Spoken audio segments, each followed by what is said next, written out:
होता है विद्युत चुंबकीय प्रेरण, इलेक्ट्रोमैग्नेटिक इंडक्शन।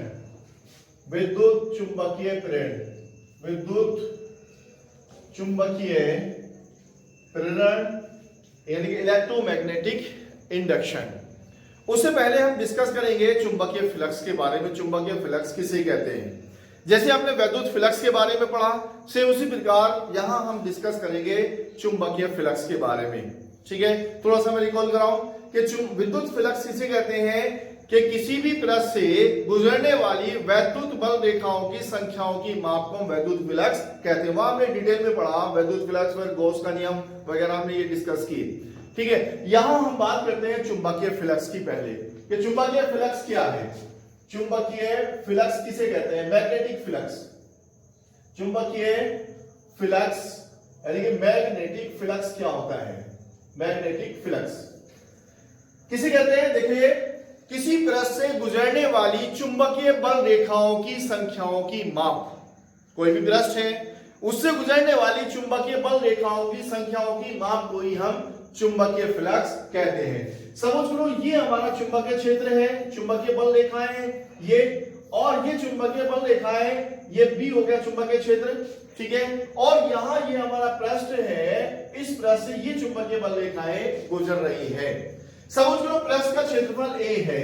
पृष्ठ का क्षेत्रफल कितना है? ए। और ये हमारा क्षेत्रफल सदिश हो गया, क्षेत्रफल सदिश ए हो गया।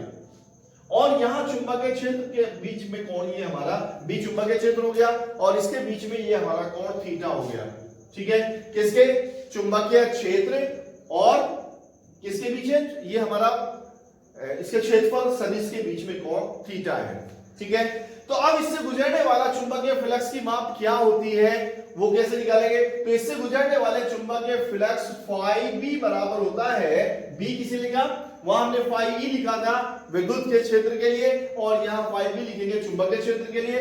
फाई बी बराबर होता है बी डॉट ए, यानी कि चुंबकीय क्षेत्र और क्षेत्रफल सदिश के अदिश गुणनफल के बराबर होता है। तो यहां दूसरी डेफिनेशन भी इसकी दे सकते हैं। पहली डेफिनेशन कि किसी पृष्ठ से गुजरने वाली चुंबकीय बल रेखाओं की संख्याओं की माप उससे गुजरने वाला चुंबकीय फ्लक्स कहलाता है। दूसरी डेफिनेशन क्या देंगे कि इसका मान कितना होता है कि किसी पृष्ठ से बद्ध चुंबकीय फ्लक्स या उससे गुजरने वाला चुंबकीय फ्लक्स उस चुंबकीय क्षेत्र और क्षेत्रफल सदिश के अदिश गुणनफल के बराबर होता है। और अगर हमारा क्षेत्रफल सदिश और इसके बीच कोण थीटा हो तो फाई बी बराबर ये हो जाता है हमारा बी ए कोस थीटा के बराबर होता है।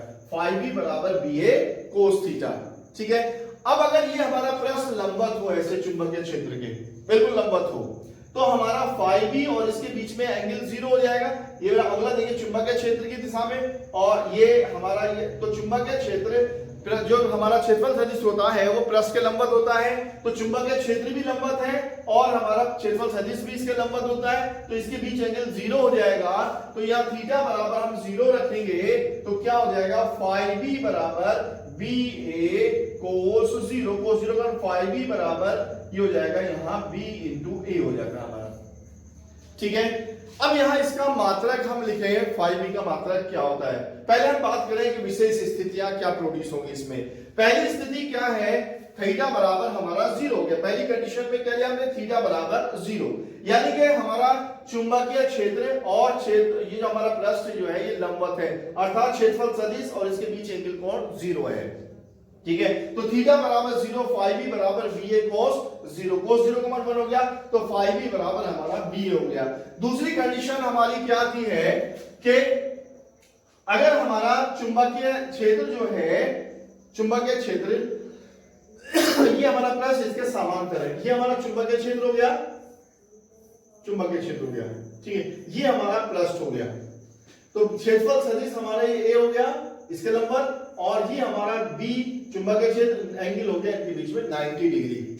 ठीक है, जब 90 डिग्री हो गया हम ये कह सकते हैं कि ये चुंबकीय क्षेत्र के समांतर है। हमारा क्षेत्रफल पृष्ठ जो है वो चुंबकीय क्षेत्र के समांतर है। समांतर तो क्षेत्रफल सदिश और इसके बीच एंगल हो गया हमारा थीटा इज इक्वल टू 90 डिग्री। तो फाई बी हमारा क्या हो जाएगा? फाई बी बराबर B A cos 90, cos 90 zero हो गया, तो फाई बी कितना हो गया? जीरो हो गया। तो यानी कि अगर हमारा ये क्षेत्रफल इसके समांतर हो गया ऐसे, तो इससे तो कोई बल रेखा गुजर नहीं रही है, तो इससे गुजरने वाला चुंबकीय फ्लक्स हमारा जीरो हो जाता है। तीसरी स्थिति आती है कि अगर हमारा थीटा इज इक्वल टू 180 हो, थीटा कितना हो गया 180, यानी कि ये हमारा क्षेत्रफल सदिश और ये एक दूसरे के विपरीत है, एक दूसरे के विपरीत है, यानी कि इसकी दिशा कैसे चुंबकीय क्षेत्र ये हो गया हमारा और ये हमारा क्षेत्रफल सदिश हो गया, इसकी दिशा क्षेत्रफल सदिश की ए इधर हो गई और चुंबकीय क्षेत्र बी की दिशा इधर हो गई, एंगल हो गया हमारा 180 डिग्री। ठीक है, तो तब इससे गुजरने वाला चुंबकीय फ्लक्स कितना होगा, ये हो जाएगा phi b बराबर ba cos 180, cos -1 हो गया इसका मान, तो हो जाएगा -ba, तो चुंबकीय फ्लक्स phi b बराबर कितना होगा -ba होगा हमारा। ठीक है, अब यहां इसका हम मात्रक लिखें तो इसका मात्रक होता है वेबर, मात्रक क्या होता है, मात्रक इसका होता है वेबर, वेबर से लिखते हैं, चुंबकीय फ्लक्स के मात्रक को हम वेबर से लिखते हैं, या दूसरा मात्रक होगा इसका न्यूटन प्रति एम्पीयर मीटर और इनटू मीटर स्क्वायर, तो मीटर से मीटर कट जाएगा, मात्रक हो जाएगा न्यूटन मीटर प्रति एम्पीयर, मात्रक हो जाएगा न्यूटन मीटर प्रति एम्पीयर, तो इसके दो मात्रक हैं वेबर या न्यूटन मीटर प्रति एम्पीयर होता है। और विमेय सूत्र आप लिखना चाहें तो क्या हो जाएगा ml t की पावर -2 l, तो ml2 ये हो जाएगा ml t की पावर -2, ये हो गया। ठीक है, और यहां हो गया l अपॉन a, तो ये हो जाएगा ml2 t की पावर -2 a की पावर -1, ये इसका विमेय सूत्र हो जाता है चुंबकीय फ्लक्स का। ठीक है, इसके बाद में हम डिस्कस करते हैं नेक्स्ट टॉपिक, ये तो था हमारा चुंबकीय फ्लक्स के बारे में, और ये हमारी अदिश राशि होती है, कैसी राशि है ये, अदिश राशि होती है। अब हम बात करें विद्युत चुंबकीय प्रेरण किसे कहते हैं, विद्युत चुंबकीय प्रेरण क्या है, जब किसी परिपथ से बद्ध चुंबकीय फ्लक्स में परिवर्तन होता है, मान लीजिए कोई हमारा परिपथ है और उस परिपथ में हम चुंबकीय फ्लक्स को परिवर्तन करें, से बद्ध चुंबकीय फ्लक्स में परिवर्तन होता है, तो चुंबकीय फ्लक्स में परिवर्तन होता है, तो उसमें हमारे परिपथ में एक प्रेरित विद्युत वाहक बल उत्पन्न हो जाता है। ठीक है, और इस घटना को हम विद्युत चुंबकीय प्रेरण कहते हैं। अगर वो हमारा परिपथ बंद है तो उसमें एक धारा,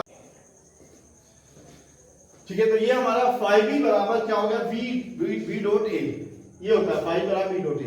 ओके, अब यहां अगर हम ये समझ लो इसके लंबवत है तो phi b बराबर हो जाएगा हमारा b इंटू a, अगर ये इसके लंबवत है, चुंबकीय क्षेत्र जो है पृष्ठ के लंबवत है। ठीक है, अब यहां दो चीजें आती हैं, पहली चीज कि हम phi में परिवर्तन किसको b में परिवर्तन करके कर दें। ठीक है, यानी कि पहले हमारा b1 से हमने कर दिया b2, तो phi1 बराबर हो गया b1a और phi2 बराबर हो जाएगा हमारा b2a, तो डेल्टा phi बराबर हो जाएगा phi1 माइनस phi2, तो हो जाएगा b1a माइनस b2a। ठीक है, तो b1 माइनस b2a, यानी कि चुंबकीय क्षेत्र में परिवर्तन करके भी हम चुंबकीय फ्लक्स में परिवर्तन कर सकते हैं। दूसरी कंडीशन आती है कि हम a में परिवर्तन कर दें, इसके क्षेत्रफल में परिवर्तन करें, क्षेत्रफल में परिवर्तन करें तो यानी कि उसका परिपथ का हम क्षेत्रफल बढ़ा दें और घटा दें, तो सपोज करो क्षेत्रफल पहले a1 फिर कितना होगा a2, तो phi b बराबर हो जाएगा ba1 माइनस ba2 हो जाएगा, b कौन ले देंगे a1 माइनस a2, तो हम किसमें परिवर्तन करके, इसके क्षेत्रफल में परिवर्तन करके भी इसमें परिवर्तन कर सकते हैं। ठीक है, दूसरा चुंबकीय क्षेत्र में कुंडली की स्थिति को बदलकर, ये तो क्षेत्र परिवर्तन है। दूसरा क्या कि इसकी स्थिति को बदलकर, यानी कि जब इसकी स्थिति बदलेंगे, समझ लो इसे चलाएं तो इसकी स्थिति बदलेगी, स्थिति बदलेगी तो यहाँ फ्लक्स में चुंबकीय क्षेत्र बल गुजरने वाली बल रेखाओं की संख्या में परिवर्तन होगा तो यह हमारा फ्लक्स में परिवर्तन होगा। तो तीनों तरह से हम फ्लक्स में परिवर्तन कर सकते हैं कि चुंबकीय क्षेत्र को परिवर्तित करके, कुंडली के क्षेत्रफल को परिवर्तित करके, और तीसरा इसकी स्थिति को परिवर्तित करके भी हम फ्लक्स में परिवर्तन कर सकते हैं। अब हम बात करते हैं विद्युत चुंबकीय प्रेरण संबंधी नियम। विद्युत चुंबकीय प्रेरण संबंधी फैराडे ने नियम दिए, जिन्हें फैराडे के नियम कहते हैं। फैराडे ने दो नियम दिए, पहला नियम प्रथम नियम, फैराडे के विद्युत चुंबकीय प्रेरण के नियम, फैराडे के विद्युत चुंबकीय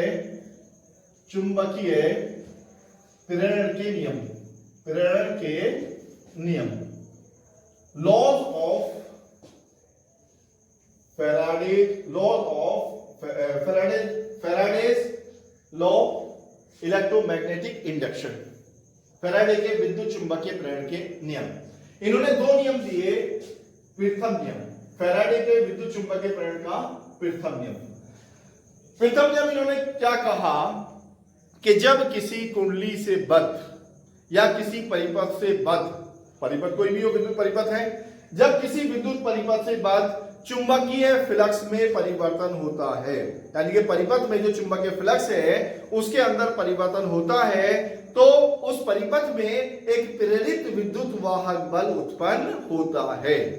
क्या उत्पन्न होगा? एक प्रेरित विद्युत वाहक बल उत्पन्न होगा। अगर हमारी कुंडली बंद परिपथ है तो उसमें धारा बहने लगती है, जिसको हम प्रेरित धारा कहते हैं। तो ये हमारा फैराडे का प्रथम नियम है। तो क्या कहा नियम ने कि इस नियम के अनुसार जब किसी परिपथ में बद्ध चुंबकीय फ्लक्स में परिवर्तन होता है तो परिपथ में एक प्रेरित विद्युत वाहक बल उत्पन्न होता है। ठीक है, इसको हम कहते हैं विद्युत चुंबकीय प्रेरण का प्रथम नियम कहते हैं। ठीक है, और ये किसके कारण होता है? चुंबकीय फ्लक्स परिवर्तन के कारण इसमें होता है। ठीक है, दूसरा नियम फैराडे का सेकंड लॉ ऑफ फैराडे, द्वितीय नियम। द्वितीय नियम क्या है? पहला नियम समझ में आ गया होगा, द्वितीय नियम second law, Faraday second law, Faraday's second law, second law. दूसरा नियम क्या है फैराडे का? फैराडे ने कहा कि पहले तो ये बताया कि प्रेरित विद्युत वाहक बल उत्पन्न होता है, तो दूसरे में बताया कि विद्युत वाहक बल का मान कितना होता है। तो फैराडे ने कहा कि किसी परिपथ में जब चुंबकीय फ्लक्स में परिवर्तन होता है तो एक प्रेरित विद्युत वाहक बल उत्पन्न होता है, और वो प्रेरित विद्युत वाहक बल उसमें फ्लक्स परिवर्तन के दर, ऋणात्मक दर के बराबर होता है। फ्लक्स परिवर्तन की दर के ऋणात्मक के बराबर होता है। E proportional to minus delta phi B upon delta T. इसको कहते हैं सेकंड लॉ, कि किसी कुंडली में या किसी परिपथ में बद्ध चुंबकीय फ्लक्स परिवर्तन की दर उसमें उत्पन्न प्रेरित विद्युत वाहक बल के मान के बराबर होती है। यदि E प्रेरित विद्युत वाहक बल हो तो E proportional to minus delta phi B upon delta T. अब जब प्रोपोर्शनलिटी खत्म करते हैं कांस्टेंट आता है minus K delta phi B upon delta T. अब यह के बराबर 1 होता है तो हो जाएगा E बराबर हो जाएगा minus delta phi B upon delta T. ठीक है, यह माइनस चिन्ह क्या दर्शाता है? माइनस चिन्ह दर्शाता है कि विद्युत वाहक बल की दिशा इसके परिवर्तन के विपरीत होती है, इसका विरोध करती है, जिससे उत्पन्न होती है तो इसके विपरीत होती है। ठीक है, E बराबर minus delta phi B upon delta T. अब अगर डेल्टा टी सूक्ष्म है, डेल्टा टी अनंत सूक्ष्म हो, डेल्टा टी टेंड्स टू 0, तो फिर क्या हो जाएगा? E बराबर हो जाएगा हमारा E बराबर minus D phi B upon D T, यानी कि फ्लक्स परिवर्तन की दर को हम ऋणात्मक दर को विद्युत वाहक बल के बराबर होती है। अब यहां अगर कुंडली है, ये n फेरे वाली कुंडली हो, कुंडली में n फेरे हो, तो तब हमारा क्या हो जाएगा? E बराबर हो जाएगा minus n D phi B upon D T. इसे लिख देंगे minus D N phi B upon phi B upon D T. ठीक है, E बराबर minus D N phi B upon dt हो जाता है हमारा। ठीक है, ये होता है हमारा प्रेरित विद्युत वाहक बल। अब यहां पर हमारा n फाई बी किसके बराबर होता है? n फाई बी बराबर ये कहलाता है चुंबकीय फ्लक्स निरंतरताओं की संख्या कहते हैं। कुंडली से बद्ध चुंबकीय फ्लक्स निरंतरताओं की संख्या कहलाती है। तो ये हमारा था विद्युत प्रेरण का दूसरा नियम। ठीक है, इसके बाद लेंज का नियम। लेंज ने क्या नियम दिए? लेंज का नियम क्या है? लेंज ने यह बताया कि हमेशा प्रेरित विद्युत वाहक बल या प्रेरित धारा की दिशा ऐसी होती है कि यह उस कारण का विरोध करती है जिससे ये उत्पन्न होती है। लेंज का नियम, लेंज का नियम। लेंज ने क्या बताया? Lenz law. लेंज का नियम क्या है? कि लेंज ने बताया कि यह हमेशा उस कारण का विरोध करती है जिससे ये उत्पन्न होती है। प्रेरित विद्युत वाहक बल या प्रेरित धारा की दिशा जो ऐसी होती है कि उस कारण का विरोध करती है जिससे ये उत्पन्न होती है। इसी को हम लेंज का नियम कहते हैं। और लेंज का नियम ऊर्जा संरक्षण को भी व्यक्त करता है। ठीक है, इसके बाद प्रेरित धारा किसके बराबर होती है? प्रेरित धारा का मान हम निकालेंगे। प्रेरित धारा कितनी होती है? देखिए, जब इसमें विद्युत वाहक बल उत्पन्न होगा, विद्युत वाहक बल उत्पन्न होगा तो अगर हमारे बंद परिपथ है तो उसमें धारा प्रवाहित होगी। मान लीजिए कुंडली में फेरों की संख्या n है, ठीक है, और प्रत्येक फेरे से बद्ध चुंबकीय फ्लक्स परिवर्तन की दर हमारी d phi v upon dt होती है, ठीक है। तो आपने लिखा कि विद्युत वाहक बल E बराबर minus n d phi v upon dt होता है, विद्युत वाहक बल हो गया। अगर कुंडली का प्रतिरोध R हो तो धारा, यदि प्रतिरोध कुंडली का, हमारी कुंडली का प्रतिरोध R हो तो धारा, हमारी धारा I बराबर होती है E अपॉन R होती है, ठीक है। तो I बराबर हो जाएगा, E का मान रख देंगे n delta n upon R आ जाएगा, d phi v upon dt आ जाएगा, ठीक है। ये हमारी धारा आ जाएगी कि कितनी धारा इसमें प्रवाहित होगी, minus n upon R d phi v upon dt। अब इसके बाद में हम प्रेरित आवेश निकाले कितना होगा, तो प्रेरित आवेश, आप जानते हैं आवेश Q बराबर I इंटू डेल्टा T होता है, तो यहां रख देंगे इसमें मान, ठीक है। तो ये जाएगा बराबर d से d कट जाएगा n upon R d phi, ठीक है। ये होता है प्रेरित आवेश। तो इससे हम प्रेरित आवेश भी निकाल सकते हैं और प्रेरित धारा भी निकाल सकते हैं। तो ये हमारा था आज का टॉपिक, ठीक है। नेक्स्ट टाइम हम और डिस्कस करेंगे इससे आगे की बात, ठीक है। Okay, thank you very much.